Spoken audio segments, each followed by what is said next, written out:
반갑습니다. 인사 서로 나누실까요? 네, 인사 한번 서로 나눠주세요. 감사합니다.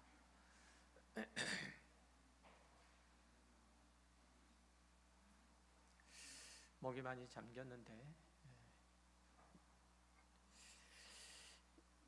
양해해 주시기 바랍니다. 말씀 함께 나누도록 하겠습니다. 요한복음 15장은 나는 참 포도나무요 내 아버지는 농부라 라는 말씀으로 시작되고 있습니다. 이 말씀이 헬라어로는 에고에이미로 시작되는 말씀이죠. 즉 나는 누구누구다라는 표현인데요. 이런 표현은 이제 예수님의 정체성을 나타낼 때 요한복음에서 자주 사용했던 것들을 기억을 하실지 모르겠어요. 예를 들면 나는 생명의 떡이다. 나는 세상의 빛이다. 나는 양의 문이다. 양의 문이다. 나는 선한 목자다. 뭐 이런 문장이 다 그런 거잖아요.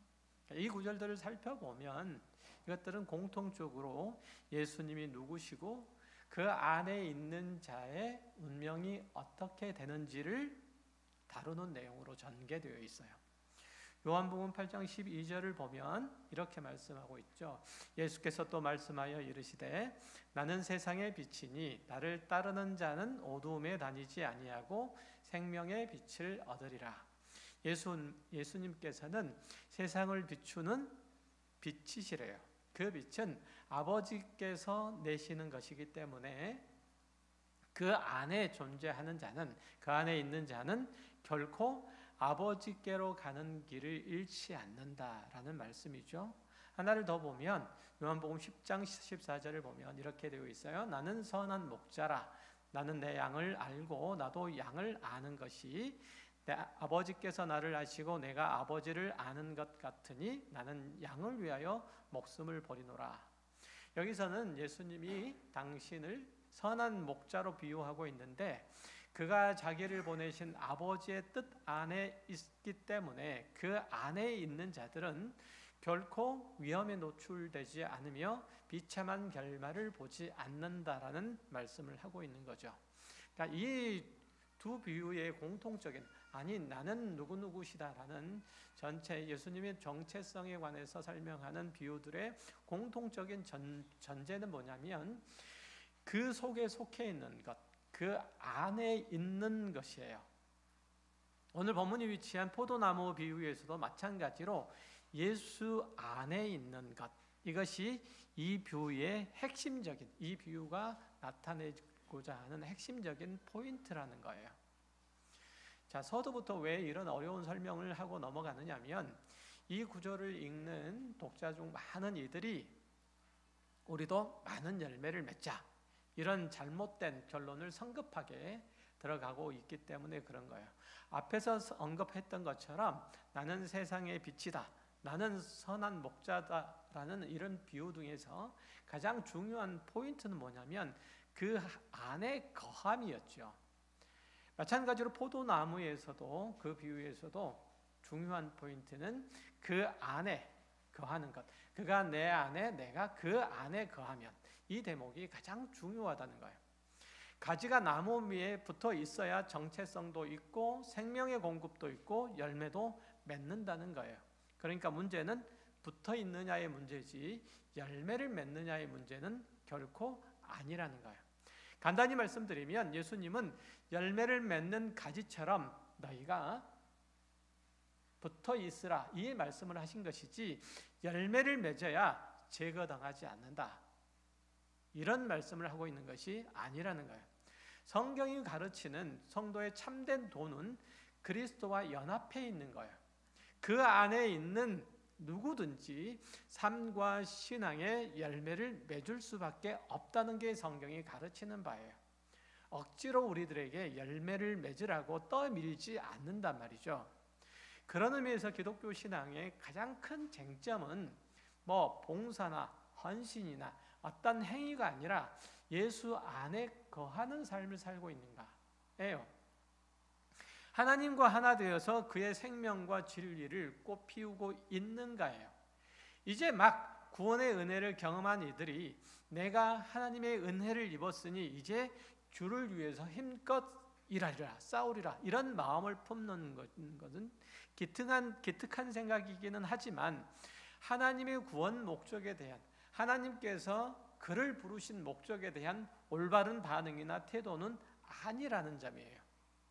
열심히 전도하고 기도하고 말씀 읽고 선행을 하는 일들, 이런 것들을 위해서 하나님께서 우리를 부르시지 않았다고 하는 거예요. 또한 이런 것들을 열매라고 얘기하지도 않아요. 그러면 요한복음 15장 문맥에서 아버지 하나님께 영광을 받으시는 그리스도인의 열매는 과연 무엇일까요? 그걸 알기 위해서는 예수님의 다락방 강화가 이제 요한복음 15장에 속해 있는 게 요한복음 다락방 강화인데, 이 강화가 시작된 요한복음 13장으로 거슬러 올라가 봐야 돼요.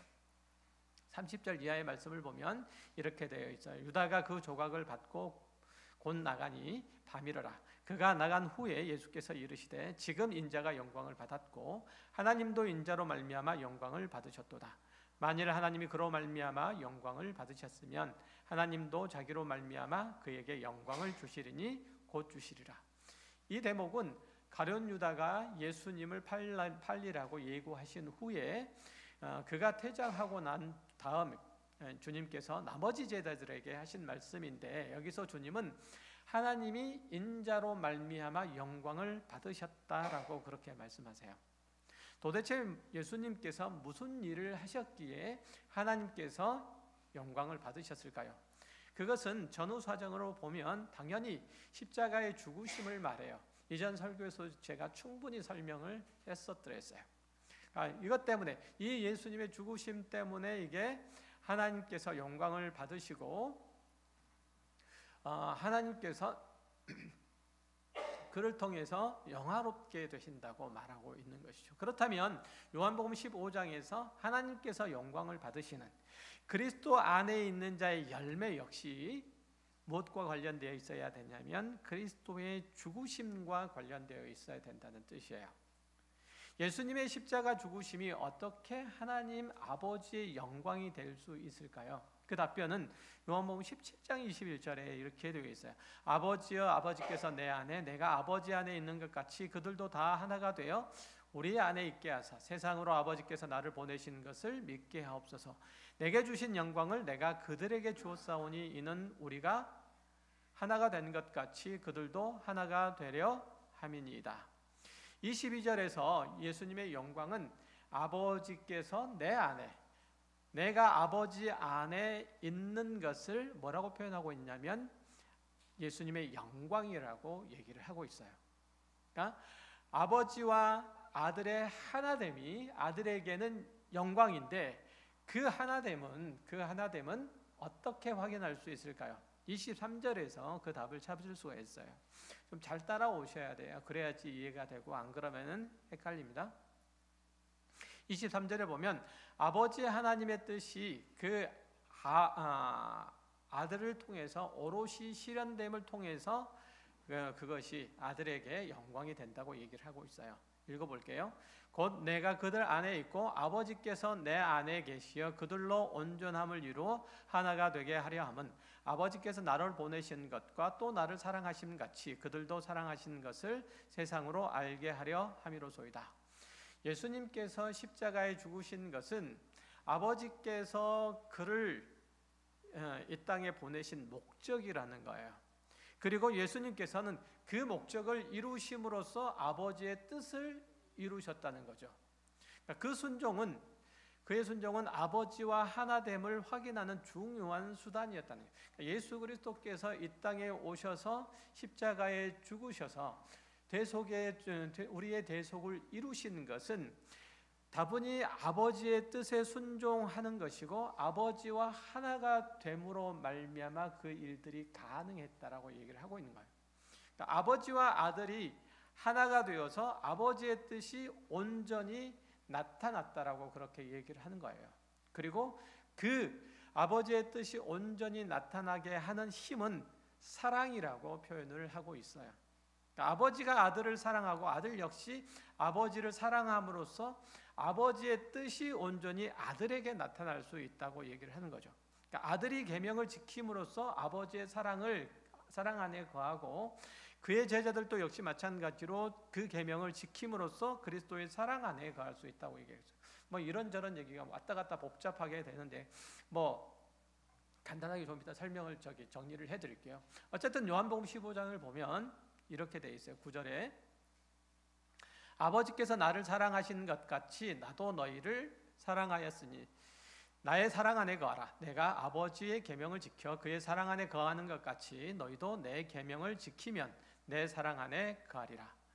자, 전 본문 문맥을 통해서 확인해 본 바에 의하면 모든 성도가 맺는 아버지께서 영광을 받으시는 열매는 그가 그리스도께 붙어 있음으로써 맺혀진다고 얘기를 하고 있어요. 그리고 예수님께서도 아버지와 하나가 됨으로써, 즉 그분과 붙어 있음으로써 영광을 나타낼 수 있었는데 그 영광은 십자가의 죽으심이에요. 그러니까 예수 그리스도께서 나타내시는 어떤 의미에서는 그분의 삶의 열매는 무엇으로 나타난 거예요? 십자가로 나타난 거예요. 이해되시죠?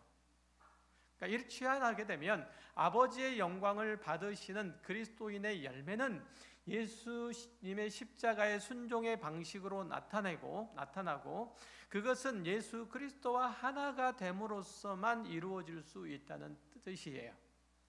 그러니까 요한복음 15장 문맥에서 중요한 것은 어떤 것이냐면 그리스도인으로서 우리가 열매를 맺느냐 마느냐를 지금 따지고 묻고 있는 것이 아니라 그리스도인으로서 그리스도와 하나가 되어서, 즉 그리스도께 접붙여 있음으로써 그리스도의 뜻이, 그리스도의 삶이, 그리스도의 생명이 우리 가운데로 온전히 흘러오느냐의 문제, 이것을 다루고 있다는 거예요. 열매는 부수적인 얘기예요.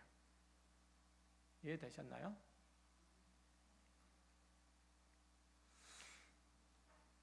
그래서 예수 그리스도와 하나가 됨으로써만 우리는 그리스도인으로서 열매를 맺을 수 있는 거예요. 그리고 아버지와 아들이 하나가 되게 하는 힘은 어디서 나온다고 그랬죠? 사랑에서 나온다고 그랬죠. 아버지와 아들 사이에 맺혀진 이 사랑의 연합은 아들을 십자가에 죽게 하시는 아버지의 뜻마저도 순종하여 받들도록 하신 거예요. 그러니까 아들이 아버지와 연합하여 하나를 이루셨기 때문에 아버지의 뜻을 아들이 받으실 수가 있었다는 거예요. 아들이 아버지의 계명을 지켜냄으로써 그 사랑을 확인했듯이, 그 사랑 안에 거하셨듯이 우리 역시 계명을 지킴으로 인해서 아버지와 아들의 사랑 안에 거할 수 있어요. 아버지와 아들의 사랑 안에 있다는 것을 확인할 수 있다는 뜻이에요. 그러니까 여기서 오해가 없어야 되는 것은 우리가 그리스도인으로서 그 사랑에 보답하는 의미에서 계명을 지키는 것이 아니라는 거예요. 사랑이 요구하는 계명을 지키는 것은 주인이 종에게 내린 그 명령과 같은 것이 아니라 친구 관계에서 나오는 당연한 동참 혹은 순종을 얘기를 하고 있는 거예요. 쉽게 말하면 계명은 아버지와 우리와의 관계를 유지하기 위한 조건이 아니라 그 친밀한 관계에서 나오는 행위의 일치예요. 계명은 하나님의 존재와 성품을 담아놓은 거잖아요. 그렇죠? 계명은 하나님의 존재와 그 성품을 담아놓은 건데 우리가 그분을 닮음으로 인해서 자연스럽게 우리 안에 그 계명을 담아내는 거예요. 이해되셨나요?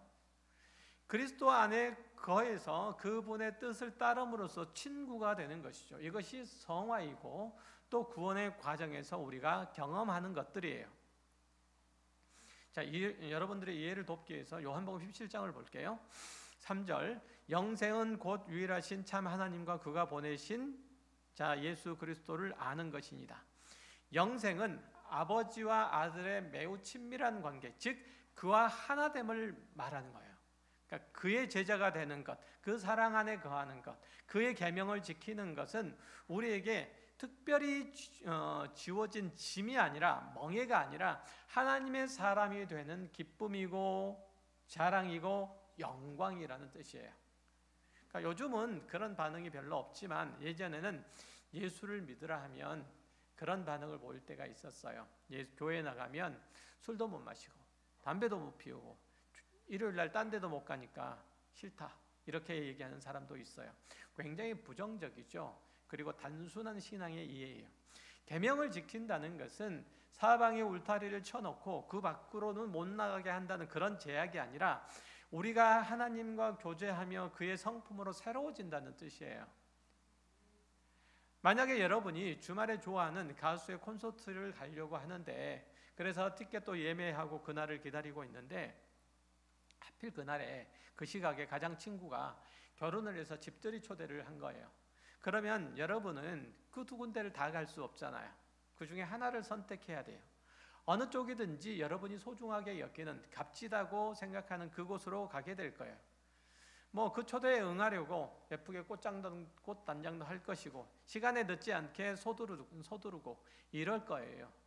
근데 이렇게 하는 행동을 가리켜서, 행위를 가리켜서 제약이라고 얘기하지 않잖아요. 그건 기꺼운 일이에요. 집 앞에 편의점에 억지로 심부름을 갈 때야 슬리퍼 질질 끌고 나갈 수 있지만, 좋은 곳에 기쁜 마음으로 나갈 때는 콧노래를 부르면서 준비하고 나가는 것, 그 귀찮은 일이 아닌 거예요. 기꺼운 일이잖아요. 그러니까 우리가 예수 그리스도와 사귀고 그 안에서 그의 계명을 지키는 것은 기꺼운 일이고 영광스러운 일들이에요. 즐거운 일들이라는 거죠. 짐스러워할 수가 없다는 거예요. 부담스러워하거나 괜한 간섭이라고 투정 부리지도 않을 거란 얘기예요.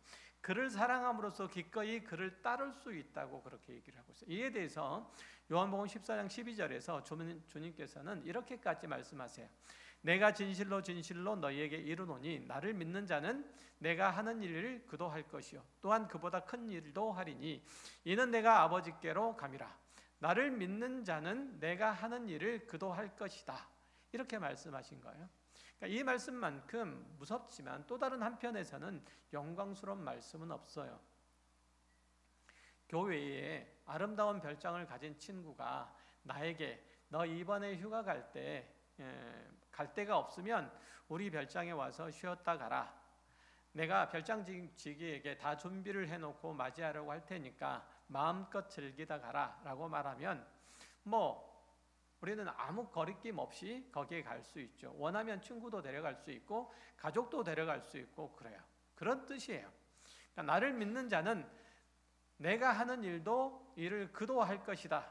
하나님께서 우리를 구원하셔서 데리고 가려고 하는 궁극적인 목적지는 그가 계시는 아름다운 곳이잖아요. 그의 영광의 빛이 찬란히 비치는 곳이에요. 거기서 성부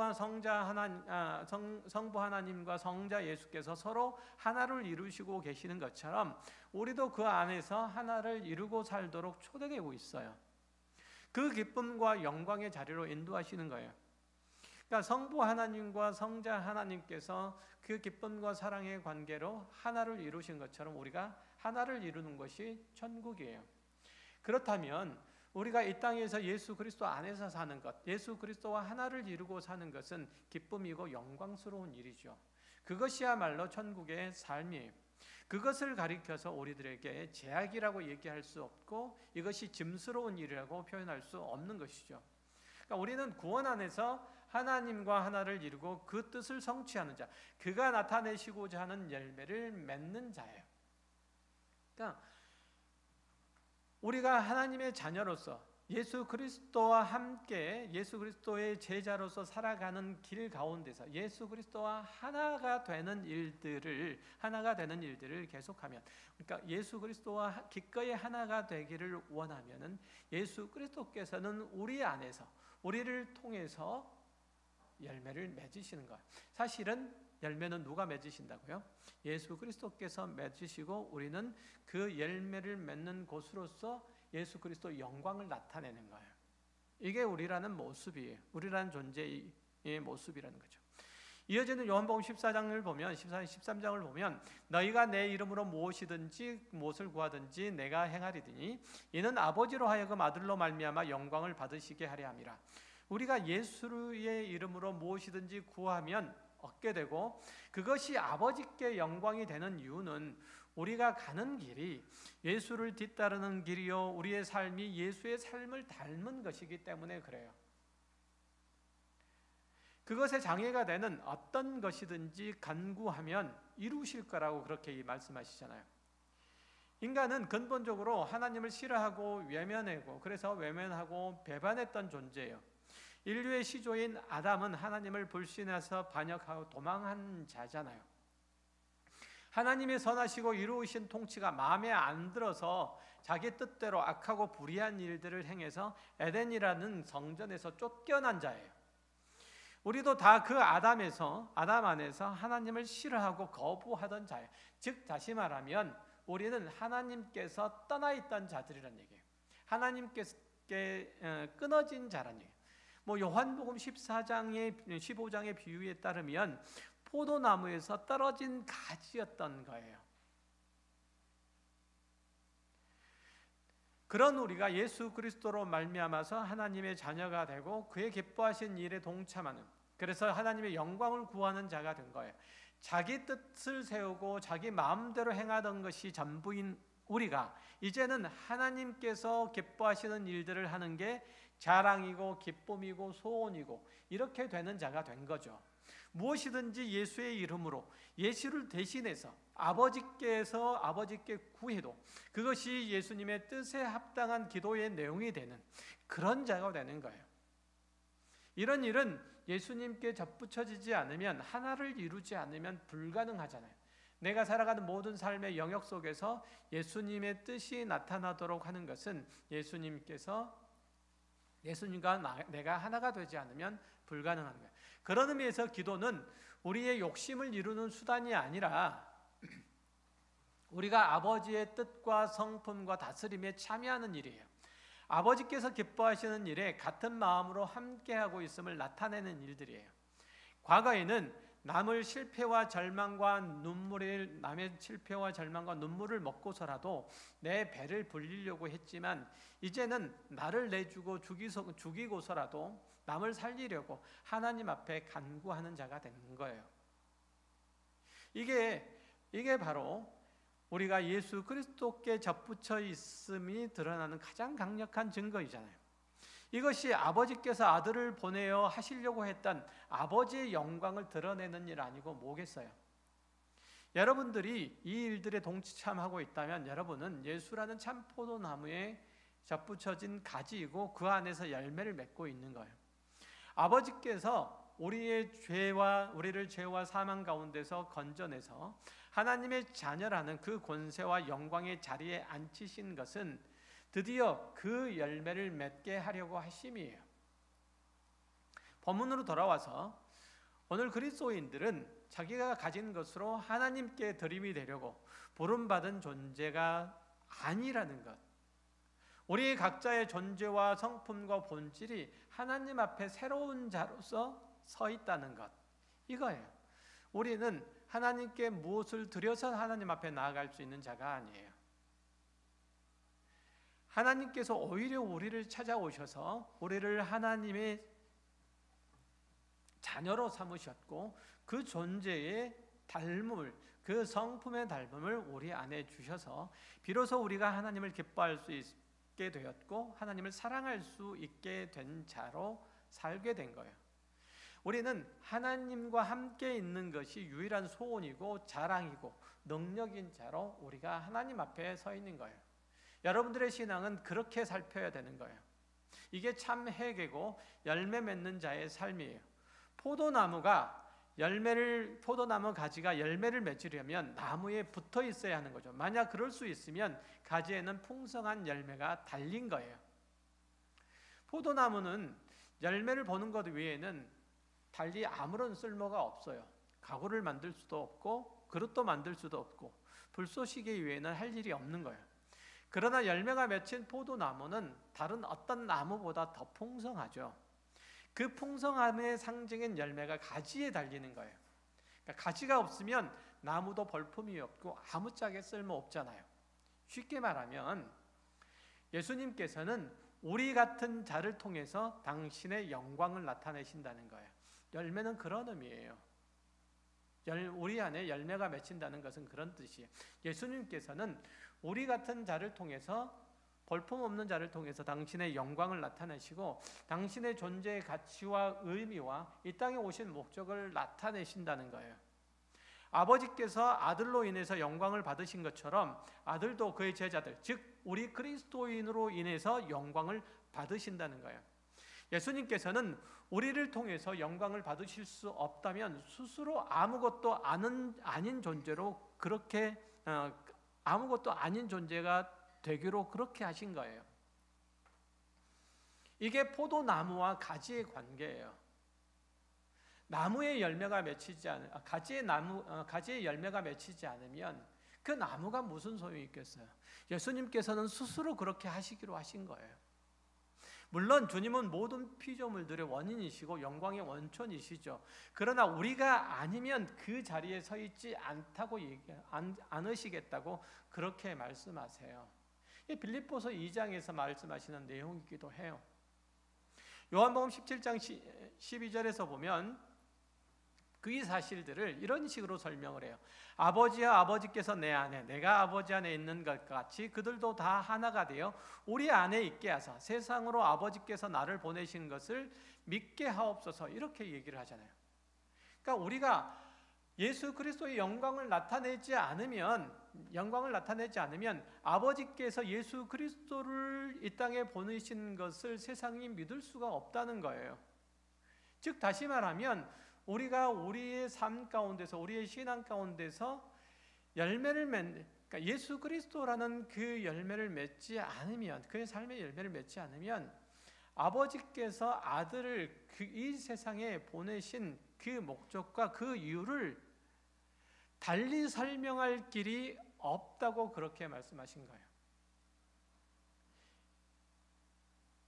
어떤 의미에서 보면 예수님께서는 자존하신 분이시지만 우리와 예수 그리스도의 관계의 면에 있어서는 우리가 존재하지 않으면, 우리가 예수 그리스도의 제자로서 하나님의 자녀로서 하나님과 함께 하나 되어 존재하지 않으면 예수 그리스도의 존재 자체가 의미가 없기로 하신 거예요. 이해되세요? 여러분이라는 존재가 그런 존재라는 거예요. 하나님께서 그 아들을 이 땅에 보내신 것을 세상이 알게 하는 유일한 방법, 그것은 우리가 그리스도가 하나가 되는 거예요. 하나님과 그리스도는 하나이시잖아요. 한 마음을 가지고 계시고 한 뜻을 세우고 계시고 한 목적을 성취하고 계세요. 거기에는 조금의 시기도 분쟁도 알력도 비난도 경쟁도 없어요. 성부와 성자 하나님께서 서로 사랑으로 묶여있기 때문에 일체이신 거예요. 그렇게 우리도 예수 그리스도와 하나가 되어 있는 거예요. 그런 존재로 우리가 부름을 받았다는 거예요. 우리는 삼위일체 하나님의 연합을 끊고 도망했던 자예요. 원래 그런 우리와 하나가 되시려고 아버지께서 그 기쁘신 뜻을 가지고 그 풍성한 사랑을 품으시고 그 아들을 보내셨다는 거예요. 아버지께서 예수 그리스도를 보내신 것은 우리가 그분을 사랑하고 그 계명 안에 거하고 그의 제자로 사는 것, 즉 하나님과 하나 된 것으로 세상에 증명될 거예요. 우리가 그렇게 예수 그리스도 안에서 살지 못하면 예수님께서 이 땅에 오신 목적을 달리 드러내지 않기로 하셨다니까요. 이해되세요? 부담되세요? 이해되시나요? 이 말씀 이해가 되시나요? 아멘도 안 하시고 아무 얘기도 안 하셔가지고. 구체적인 증거들이 바로 이런 거예요. 우리만 하나님께 예배할 수 있고 우리만 하나님께 기쁨의 찬송을 드릴 수 있잖아요. 이 5월의 그러니까 연휴 마지막 날에 다른 데 있지 않고 예배당에 모여서 하나님을 노래할 수 있는 것, 우리가 하나님을 인정하기 때문에 그렇잖아요. 하나님 안에 안식이 있고 하나님 안에 기쁨이 있고 재미가 있음을 알기 때문에 그런 거예요. 세상 사람들은 이런 우리의 모습이 이해가 되지 않죠. 무엇보다 눈에 보이지도 않는 하나님을 두려워하고 그분의 눈치를 보는 자로 사는 것, 이게 납득이 되지 않는 거예요. 인간에게는 하나님의 도우심이 필요하고 그 권위 아래 살아가야 한다는 이 사실들에 대해서, 이것들에 대해서 소스라치듯이 싫어해요. 이것이 죄로 물든 인간의 본성인 거예요. 이 인본주의라는 이름으로 교묘하게 포장되어 있는 건데요. 인간의 모든 척도, 인간이 모든 만물의 척도이고 가치이고 존재 이유라고 얘기하는 게 인본주의예요. 그것이 쉽게 얘기하면 자존심이라고 하는 형태로 우리의 각자의 마음 가운데, 생활 가운데 묶여져 있어요. 그래서 아무리 약한 어린아이라도 자기 위에 누군가가 있다는 걸 참지 못하고 자기가 누군가의 도움이 필요하던 존재임을 인정하지 않으려고 해요. 너 5살짜리 아이와 소꿉놀이를 한번 해보세요. 블럭 쌓기를 한번 해보세요. 아이가 뭘 못해서 조금 도와주려고 하면 자꾸만 그 손을 뿌리쳐요. 조금만 가르쳐주면 자기가 하겠다고 우겨요. 아기가 조금만 커가지고 자기 주장이 생기면 절대로 남의 말을 안 들어요. 성경은 이를 교만이라고 말하죠. 죄의 또 다른 본성 중에 하나는 뭐냐면 분리, 독립이에요. 아담과 그의 아내가 하나님으로부터 분리되자 서로에 대해서 분리 독립하잖아요. 그리고 난 후에 인간은 누구와도 하나를 이루지 못했던 존재예요. 인간이 타락해서 죄가 그 가운데 들어오자 가인은 그의 동생을 죽임으로써 하나님께 대한 분노를, 하나님께 대한 강한 실증을 나타내죠. 하나님의 아들들은 사람의 딸의 아름다움을 취해서 가장 순결해야 될 부부 사이의 언약을 깨뜨리고 자신의 욕심을 채우는데 혼신의 힘을 다하잖아요. 이것이 죄가 만들어낸 비극이에요. 현재 인류의 모습과 역시 다르지 않아요.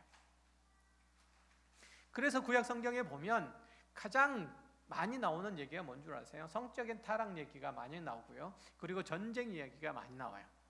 사사기 19장 이하에 보면 레인과 그의 첩에 얽힌 얘기를 보면 인간의 잔악상들이 아주 분명하게 드러나 있잖아요.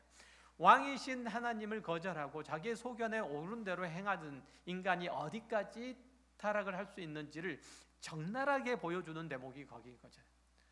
성경이 드러내 보이고 싶은 인간의 현 상태는 바로 그 모습이에요. 우리가 하나님과의 그 관계가 끊어지자 인간에게는 비로소 뭐가 생겼다? 비극이 생겼다. 죄악이 생겼다. 그렇게 되자 인간은 오직 자기만을 위하는 존재가 되어버렸다. 그래서 결국은 다른 사람을 죽일 뿐더러 자기 자신까지 죽이는 그 최악의 상황에 이르는 거다. 우리 현실을 보면 그렇게 보여주잖아요. 인간은 누구나 다 서로 시기와 질투와 분노와 원망으로 가득 차 있어요. 사람은 누구나 다 그냥 내버려 두면요, 서로 친해지지 않으면 상대방의 흠을 잡고 흉을 보고 무시하는 것으로 보통을 자기는 나타내요. 자기 존재의 의미와 존재 가치를 그렇게 느끼는 거죠. 자기 우월감을 그렇게 드러내요. 무엇을 함으로써? 상대방을 흠잡음으로써. 교회에 나와도 신앙이 깊어지기 전에는 자기 외의 모든 사람이 다 우스워 보여요. 저 사람은 왜 저렇게 교회 나와서 큰 소리로 아멘하나? 저 사람은 저럴 거면서 왜 저럴 거면 집에 가서 자지 왜 나와서 졸고 있나? 저 사람은 왜 옷을 저렇게 안 어울리게 입었냐? 저 사람은 왜 이렇게 뚱하고 앉아있냐? 뭐 이런 것들이 다 그런 거예요. 인간의 본성은 누구나 다 그 마음에 악독과 교만과 시기와 질투와 원망 이런 것들로 가득해요. 사도 바울은 하나님을 떠나서 죄악 가운데 있는 인간에 대해서 열린 무덤이라고 얘기를 하잖아요. 그 입에서 나오는 것들은 상대방을 헐뜯는 말이고 그 입술은 저주와 악독이 가득 차고 그 발은 악한 일에 빠른 것 외에는 다른 게 할 게 없다고 얘기를 해요. 인간의 본성적인 악함에 대해서 갈라디아서 5장 19절 이하에서 뭐라고 말씀하시죠? 육체의 일은 분명하니 곧 음행과 더러운 것과 호색과 우상숭배와 주술과 원수 맺는 것과 분쟁과 시기와 분냉과 당짓는 것과 분열함과 이단과 투기와 술취함과 방탕함과 또 그와 같은 것들이라. 전에 너희에게 경계한 것 같이 경계하노니 이런 일을 하는 자들은 하나님의 나라를 유업으로 받지 못할 것이요. 여기에 나열된 육체의 일들을 보세요. 음행, 더러운 것, 분쟁, 시기, 분냄, 당짓는 것, 이런 것들은 다 공동체를 분열시키고 무너뜨리는 것들이에요. 옳지 않는 이유로 상대방과 심지어는 자신이라도 더럽게 만드는 것들을 육체의 일이라고 그렇게 얘기를 하고 있어요. 반대로 성령께서 하나님의 자녀들의 삶과 신앙 안에서 맺어가는 그 열매들을 보세요. 뭔지? 갈라디아서 5장 22절에 보면 오직 성령의 열매는 사랑과 희락과 화평과 오래 참음과 자비와 양선과 충성과 온유와 절제, 이것을 금할 법이 없다고 얘기를 해요. 이거는 그리스도의 공동체가 하나됨으로 인해서 반드시 만들어지는 것들이에요. 그리스도의 공동체가 하나 되어 있다면 반드시 만들어져요. 사랑, 희락, 화평, 오래 참음, 이런 것들이 다 그런 거예요. 죄의 형태는 모두 다 분열시키고 무너뜨리는 것이라면 성령은 공동체를 연합해서 세우고 아름답게 만드는 역할들을 하죠. 우리는 하나님께서 예수 그리스도의 피값으로 세우신 이 교회 공동체에 소속되어 있어요. 그 지체로 있다는 거죠. 그 연합을 위해서 예수 그리스도께서 십자가를 지셨고 성령께서는 역사하셔서 우리 공동체 안에서 사랑과 희락과 화평과 오래 참음과 자비와 양선과 충성과 온유와 절제 등의 열매를 맺게 하신 거예요. 그러니까 우리에게 진정한 보배는 세상의 재물이나 명예나 권력이나 지위가 아니라 죄인들의 마음에 가득 찬 허영이 아니라 그리스도와의 연합이고 하나님과의 하나됨이에요. 내가 그리스도와 연합되면, 내가 하나님과 하나가 되면 나와 함께한 형제 자매가 자연스럽게 하나가 될 수밖에 없고, 내가 누구를 향해서 가지고 있는 나의 표현, 나의 감정은 사랑이고 희락이고 화평이고 오래 참음이고 이런 것들이에요. 한번 보세요. 내가 공동체 안에서 누군가를 나를 사랑하는 것처럼 사랑한다 라고 하면 오래 참지 않으시겠는지. 이 세상에서 내가 가장 오랫동안 참아줄 수 있는 사람은 누굴까요? 나예요, 자신. 여러분이 누군가에 대해서 오래오래 참으실 수 있다. 그거는 그 사람을 나 자신처럼 사랑하고 있는 거예요. 그렇지 않고 여러분이 어떤 사람의 조그만 흠이라도 잡기를 원하고 그것들을 부풀리기를 원하면 그 사람과 나는 어떻게 보면 가장 먼 사이라고 볼 수 있어요. 그리스도와 내가 하나됨, 하나님과 하나됨, 이것만큼 복스럽고 영광스러운 일들은 없잖아요. 우리에게 진정한 기쁨이고 자랑은 매일 주님을 뵙고 또 하나님의 마음을 헤아리며 그 주권 안에 사는 거예요. 요한일서 4장 16절을 볼게요. 하나님이 우리를 사랑하시는 그 사랑을 우리가 알고 믿었노니 하나님은 사랑이시라. 사랑 안에 거하는 자는 하나님 안에 거하고 하나님도 그 안에 거하시느니라. 이로써 사랑이 우리에게 온전히 이루어진 것은 우리로 심판날에 담대함을 가지게 하려 함이니 주께서 그러하심과 같이 우리도 세상에서 그러하니라. 우리는 예수를 그리스도로 고백하는 신앙을 가지고 이 한자리에 모여 있어요. 그래서 우리는 신앙의 공동체죠. 그런데 우리가 사랑을 모른다면 우리는 하나님을 아는 자가 아니에요. 우리는 죄 아래에 있지 않고 은혜 아래에 있고 하나님의 심판의 두려움이 아니라 그 아들을 주셔서 대속의 죽으심을 죽게 하시는 데까지 우리를 사랑하신 그 사랑 안에 있어요. 그래서 우리에게 우선적으로 요구되는 게 바로 하나님을 사랑하는 것이요 또한 우리가 서로 사랑하는 거예요. 요한일서 4장 19절에서 이렇게 얘기하잖아요. 우리가 사랑함은 그가 먼저 우리를 사랑하셨습니다. 누구든지 하나님을 사랑하노라 하고 그 형제를 미워하면 이는 거짓말하는 자니 보는 바 그 형제를 사랑하지 아니하는 자는 보지 못하는 바 하나님을 사랑할 수 없느니라. 형제를 사랑하지 않는 자는 하나님의 사랑이 그 안에 있지 않다고 얘기를 하고 있어요. 다시 말하면 하나님과 연합하여 하나가 된 자는 형제를 사랑하지 않을 수 없다는 거예요. 사랑은 전혀 받을 만한 자격이 없는 자를 위하는 거예요. 전혀 용납할 수 없는 자를 위해서 그를 마음에 품고 기도하는 거예요. 사랑할 만할 때 사랑하는 사람은 그건 사랑이 아니에요. 사랑할 수 없는 자를 사랑하라고 우리는 성경이 명령을 하고 있는 것을 받고 있죠. 굉장히 힘들 수 있어요. 그러나 도저히 사랑할 수 없는 자를 여러분이 사랑하라고 예를 들면 하나님께서 여러분을 향해서 가지신 그 사랑을 더 깊이 그리고 더 넓게 느끼고 깨닫게 하실 것이고, 그로 인해서 그가 누구든지 사랑하고 품을 수 있는 데까지 인도하실 거라고 그렇게 말씀하고 계시는 거예요. 여러분이 예수를 믿느라고 하면서도 형제를 사랑할 능력이 없다면 그것은 주께서 주신 그 명령을 지키지 않는 것이고 그와 연합하여 있는 자의 모습이 아니라고 볼 수 있어요. 그리스도인이 되는 것, 어떤 탁월한 능력을 가지고 그것을 행하는 것이 아니라 하나님의 사랑을 알고 거기에 무너지는 것, 자존심도 무너지고 교만도 무너지고 이기심도 부서지는 것이에요. 천국, 하나님의 나라를 살아간다는 게 결국 뭘까요? 황금 보석을 꾸민 집에 사는 것이나 사시사철 온 것 과일로 가득 찬 풍성한 식탁을 대하는 것이나 눈물이나 한숨이나 질병이 없는 삶을 사는 것보다 더 큰 게 뭐냐면 하나님을 배울 수 있다는 것, 그리고 예수 그리스도와 함께 그 사랑을 나눌 수 있다는 것, 이게 천국을 사는 거예요. 그렇다면 그 나라는 지금도 얼마든지 누릴 수 있고 지금 저와 여러분 가운데 있는 거예요. 그 사랑을 알고 그 은혜를 누리고 그 구원을 소유하고 있다는 거예요. 그럼에도 불구하고 여러분이 누군가를 용서하지 못하고 사랑할 수 없다면 원통함을 가지셔야 돼요. 왜 나에게는 이런 멋지고 영광스러운 일들이 없는가라는 박탈감을, 소외감을 느끼셔야 돼요. 그리고 그것을 얻기 위해서 무릎을 꿇으셔야 돼요. 그리스도인에게 사랑이 부족한 것, 감사가 사라진 것, 안식이 없는 것만큼 사실은 우리 안에 있어서는 안 되는, 생겨서는 안 되는 비극이에요. 그만한 실수는 없는 거예요. 다른 어떤 어려움이나 시련이나 고통은 있을 수 있더라도 그리스도 안에 있는 사랑, 이것만큼은 빼앗겨서는 안 되죠. 부디 여러분에게 허락하신 그리스도와 하나됨으로써 이루시는 사랑과 헌신들, 그 희생들을 꼭 받으시길 바라고, 그로 인해서 공동체 안에서 여러분의 삶과 신앙도 그리스도와 함께 접붙여짐으로 말미암아서 맺어가는 그 사랑과 평화와 또 안식이 또 하나됨을 풍성하게 경험하시는, 누리시는 귀한 신앙의 인생을 이루시길 바랍니다. 기도하겠습니다.